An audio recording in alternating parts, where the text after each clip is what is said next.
So this group of 50 kids here has been selected out of about 2,500 that we have regularly in programming. They had to write essays, get letters of recommendation, do service projects, different things to get here. So It's a lot of work, guys. Good job. they think you're a big deal. I'm just a guy. I'm just a guy. So I've been talking to them and have gotten a lot of questions, and so we're just going to kind of go through their questions, and you go off on whatever rabbit trails you want to. Sure. And Fantastic. I did last night. Ron Green told me to ask you, and this will be your last question because apparently it goes on a while. He called your physics professor from SMU, yeah. and he said to just get you off into physics, and it'll last quite a while. So. What initially drew you to golf, and how has your passion for the sport evolved over the years? First off, I just wanted to say thank you guys and congratulations to what you guys have created here. This is pretty special. We have had stuff back in Fresno, California, where I grew up, and to see a community come together like this and support kids, support law enforcement, and everybody that is a part of this great community. I just want to say, give yourselves a round of applause. It's so impressive and amazing what you guys are doing here in Charlotte. It's amazing. Now, ask the question again if you don't mind. Yeah. What initially drew you to the game, and how has your passion for the sport evolved over the years? So my dad was a professional back in the day, teaching pro. Ran a golf course for a little bit, was a professional, turned back to being an amateur when he had me, and just wanted to do the best for me. He didn't care if I played golf. He just wanted me to enjoy sports and enjoy life. And albeit he was hard on me at times, I love him to death. And he did wonders for me personally in showing me what it's like to be a man, what it's like to be a person of good character. Obviously I wasn't the most perfect person at times. Nobody is, by the way, just letting you know that. Life is not easy. It can be difficult sometimes. But you learn over time, and I think that's the most important thing. So he got me into the sport when I was 3, super young. Started playing tournament golf around 9. And I played a bunch of other sports. Basketball, baseball, ping pong. Anybody like ping pong? There we go. Yeah, all right. And I just loved it. I started loving golf more and more. I was outside in nature. Loved walking the golf course, loved testing myself every day. So for the most part, it just kind of grew on me naturally over time. But long story short on that, my dad got me into it when I was 3. I had a coach, Mike Shy, from 10 to when I turned professional. And I had numerous other people that, like yourself, that helped me continue to pursue golf because it wasn't easy at times. There's times I wanted to give up. There's times I wanted to just walk away and be done with it. And I had people there to support me. And even when I was a professional, there were times where I was like, I just don't know if I could do this. This is too much. And I had great people like Brett, Connor, Brandon, and good friends around me to continue to help me pursue this career. And it's been a lot of fun. So that kind of leads us into this next one. Who has been your biggest influence or mentor outside of golf, and how have they impacted your life?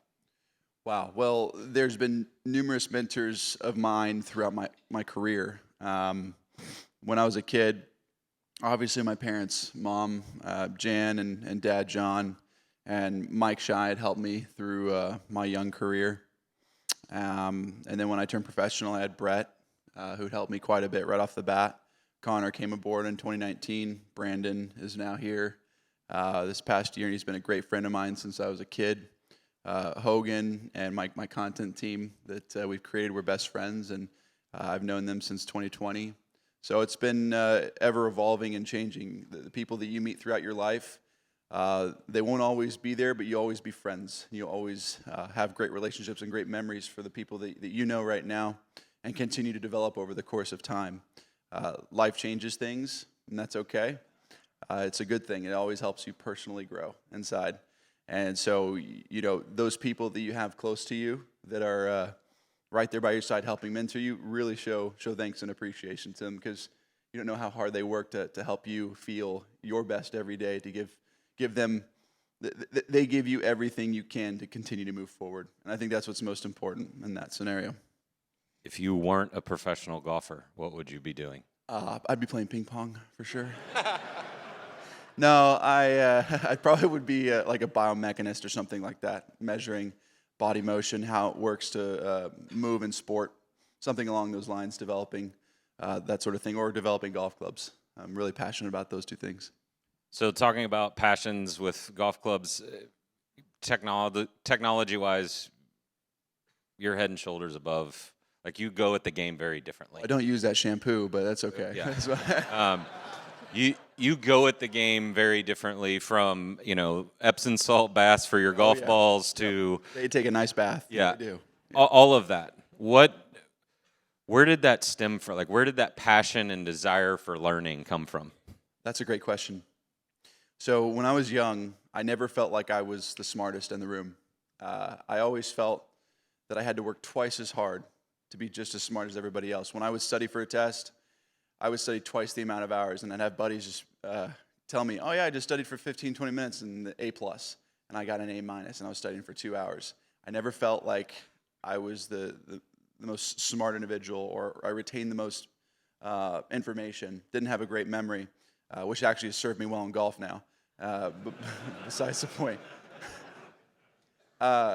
Funny. So for me personally, I always thought like, hey, I just have to study more. I have to study more. I have to work harder and work harder.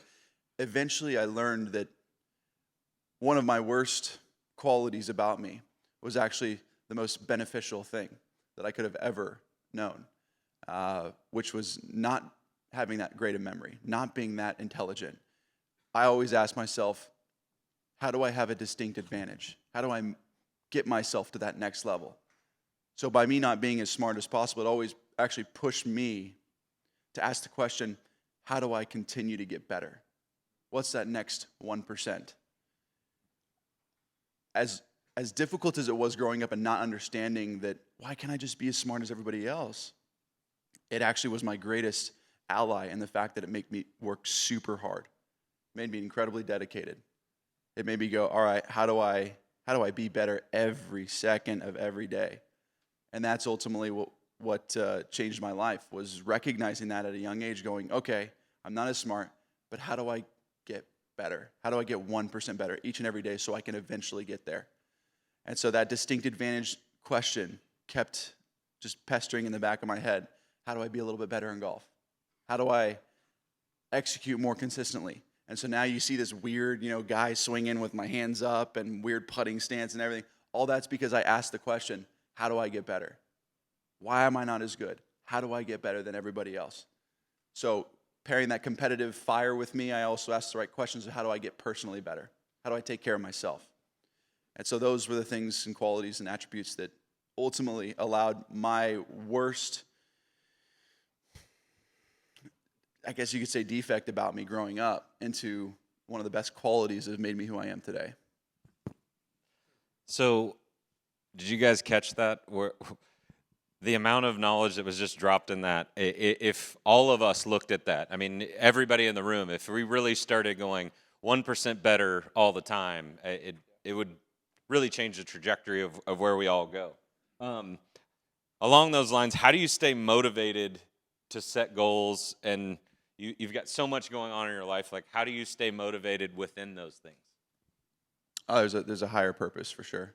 Like, when I was 15, I felt called by the Lord, and I felt personally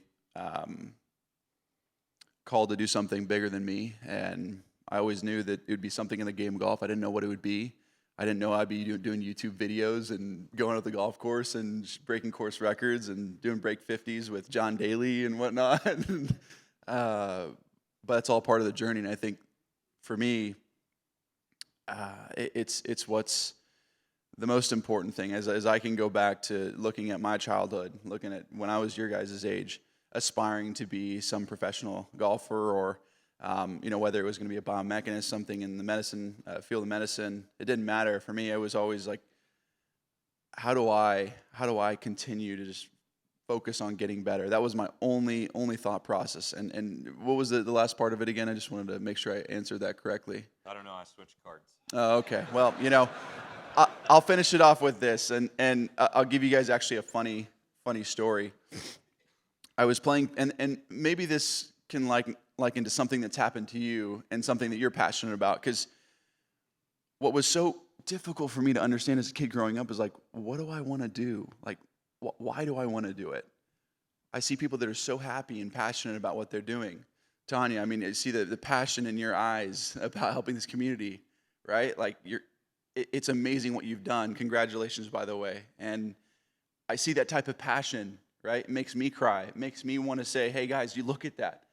When you're that age, like, that's the type of passion you want to have about a community or about whatever you're doing. And so for me personally, growing up, I said, why do I want to play golf? Why do I want to go down this road? And it's such a selfish game. It's so difficult. It's so individualistic. And why do I want to do it? Well, it's because I care about it. It's because I see the amount of change that can happen when you create an amazing relationship on the golf course. And that's what's so great about the first tee as well, is you look at the amount of influence that you guys now have in a community by just creating relationships through golf. It can change the world. I'm now playing golf internationally more than I ever have. And the amount of coverage that I've been able to get across the world with kids that are your age in different parts of the world. India, a super struggling country. You know, it's a great country, but it's a super struggling country. And you see these kids coming up to me, running up an autograph. And that's what it's about. Make it bigger than yourself. Like, find something that makes you feel like you have to do this. Not because you're doing it out of your own selfish wants or interests, but because you're called to do it. And you feel like you're pulled to do it, like, this is what I have to do. This is so important for the world. If you can do that, if you can give yourself that type of motivation, you will be successful in no matter what thing you look at in life. There's no question about it. So that's the one piece of advice that I'd give you in regards to when you talk about authenticity, people talk about it. It's because I genuinely want the world to be better. I genuinely want to see kids succeed. I genuinely want every single human out here to do the best they possibly can because humanity needs it. Like you talked about, we don't need more golfers. We need better people. It's 100% the truth. We need the best people in this community to make our futures brighter. Well, it's one of those that it always encourages me and gives me a little bit less angst to meet these kids and deal with them day in and day out and go, we're gonna be okay. You know, I mean, there's some that I go out there and I'm like, we're in trouble. But It's life. You know, most of them are amazing. You're a lot like me in the fact that you can tell what stage of life you're in based on your pictures, like fluctuating in weight. As you look at like how you've changed. That was a little sly right there. Yeah, you know, I try. As you look at how you've changed, I mean, you've gone through the gamut and asking like, how do I get better? Like to the point that your body physically has it was physically going to stop too, by the way. There was a moment where I was struggling health-wise pretty badly with it, and I had to make a big change. So talk a little bit about your training regimen, what that looks like day in and day out, and how you decided to go from, I mean, last night at our reception we had Ron Green and Taylor Zarzour, and they were discussing just even your approach to the game, and had some really high praise for you. Taylor said you were the closest thing to Arnold Palmer, which is to me a really high compliment. He's my biggest idol for sure. You know, he's somebody that I looked up to. I would say, for me growing up, Ben Hogan was my favorite person to watch, my favorite person to watch golf. Payne Stewart was another one. Tiger, obviously. He instilled that competitive juice in me. But Arnold Palmer was a gigantic inspiration. And when I played the Walker Cup, I got to meet Mr. Palmer. I got his autograph right in his office at Bay Hill. It was the coolest thing ever. And he influenced me in ways that I could never fully repay him. You know, he told me to make my autograph legible, you know, make it legible. That was actually a big thing. So if you see me sign autographs, it's pretty darn legible. It's authentic, you know. I try to make it as authentic as possible because he's like, look, you write your name poorly, you are disrespecting your parents' name. And that really hit me. I was like, whoa. Okay, yes, Mr. Palmer, I'll absolutely write my full name. And you know, my dang last name is not the shortest either, okay? Like it's a long one. So thanks, Mr. Palmer. Thanks, Mom and Dad. But Yeah, I would say that growing up, Mr. Palmer had a huge influence, and I just always, again, I want to go back to what Mr. Palmer has done for me personally, because in this whole YouTube phase for me has been really interesting. Like, I never thought I'd get into doing this stuff. I never thought I'd be as inspirational to kids and whatnot. But Mr. Palmer, when I met him, he brought this army about him, and I thought, man, what a cool way to do it. And yeah, I can win a bunch of golf tournaments like Tiger, but is that it? I won a few PGA Tour events, and I would sit back in my house at night. I'm like, this is it? I really asked that question to myself numerous times. And Ben Crane, funny enough, he told the story at CGF, College Golf Fellowship, the same exact thing. He's like, when I won my first event, I was like, this is it? And it's because you win this tournament, right? And it's like, oh, it's what you've aspired to do your whole entire life. Like winning a U.S. Open. It's what I aspire to do my whole entire life. What does it feel like to win a U.S. Open? I get that question all the time. Like, what does it feel like? And I'm personally of the thought process in my head, like, it's the greatest thing ever. And then I won this last year. I got back to my house, I signed some autographs in the neighborhood. I was off on a plane to go to Nashville. Or no, we went to New York. And on my way to New York, in my head, I'm like, I did it again. This is it? Like, there's nothing more to this? The first one I won, my parents were there on Zoom because of COVID, and it was amazing. It was great. Everything was great. But the same question kind of pestered in the back of my head, and I didn't realize that it was still there in 2024, even after I won the U.S. Open. Yeah, it was great. Everything was amazing. I beat Rory. It was the coolest thing ever. Like, We are going to get to talking about that here in a minute, just so you know. It was great. And then he beat me at the Masters this year. Yeah, we can talk about that. It's fine. But I won, and I hope that you guys can take this away in a really positive way, that the grass always isn't greener on the other side. Like, I go and win this twice now. I won the U.S. Open twice, and I always want to win. I always am competitive. I always want to go out and win the Masters. I want to win the PGA this week. I want to win the British Open. I want to complete the career Grand Slam. I have all those aspirations. But at a certain point in time, you've got to find what fulfills you. Winning tournaments for me ultimately is great, but it doesn't fulfill me. There's so much more than just that. And I think that's what YouTube has done for me. I think that's what inspiring kids have done for me, is that I'm not going to be here forever. I'm not going to continue to play great golf all the time. I'm not going to even be able to swing a golf club at some point in time. But what can I do that can help? Next generation, And I think that's what's so important in regards to Arnie's Army, what he knew, what he saw, and keeping his legacy alive, and how he inspired people to play golf for generations to come. I would encourage anyone to go look up Arnold Palmer's life if you have a chance. It's pretty amazing, He didn't win all the tournaments, but he certainly showed himself in a manner that I think a lot of people would like. So last year, Monday morning, after you won the Open, It was about my body change, by the way. Yeah, we do have to get back to that. Yeah, sorry. Real quickly, sorry. I just went the full extent with it. I went as heavy as I could. I said, let's see how strong and big I can get. What was your max weight? 240 pounds. Okay. So I could barely get off this little step right here. My joints hurt, everything hurt. It wasn't until I started taking care of my body and taking my body seriously. I went and got a blood test. I saw what food I was sensitive to. I hired a chef because I certainly wasn't going to eat my greens. My mom wasn't there to tell me to eat my greens, so I got a chef and started cooking food relative to my sensitivities, and my sensitivities started to go away. My inflammation went down. I was at HSCRP level of 8.0. So I was 3 times the risk of a heart attack when I was 28. It was not good. You know me, I like going to the extremes, so went to the extreme, and then now I've backtracked off of it, and I've kind of found middle ground. So the way I kind of live my life is I like to see both sides of the coin. I like to go fully one way and then fully the other way, and then try to find middle ground, what works for me. That's what works best. It doesn't work best for everybody, but that's what helps my brain be comfortable at night.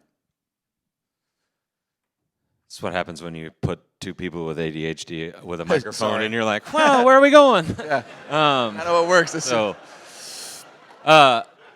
last year, Monday, it was the Monday after Father's Day. You had just won the Open. I walked into our summer camp, and kids all the time, like, just talk. They always talk golf, whoever won the night before. And these kids were going nuts about you.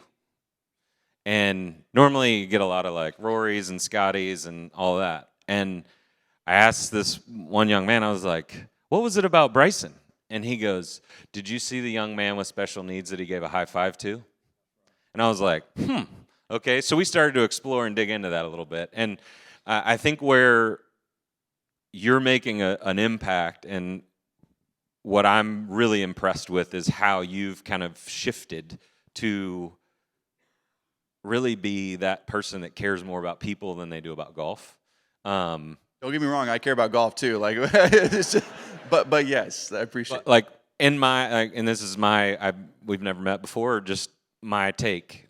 4 years ago, like, you kind of took a turn from Mr. Green last night said you weren't really embraceable, and now you are. What made that shift?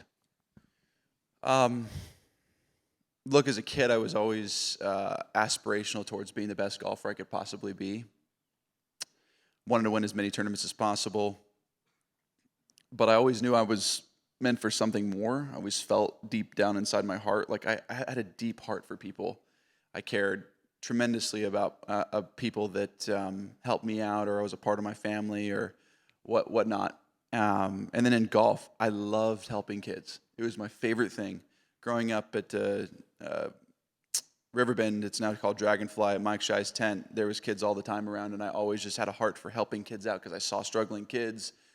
Sometimes with some handicaps, they'd come in, and I'd help them out, and I just found I just had a soft spot for it growing up.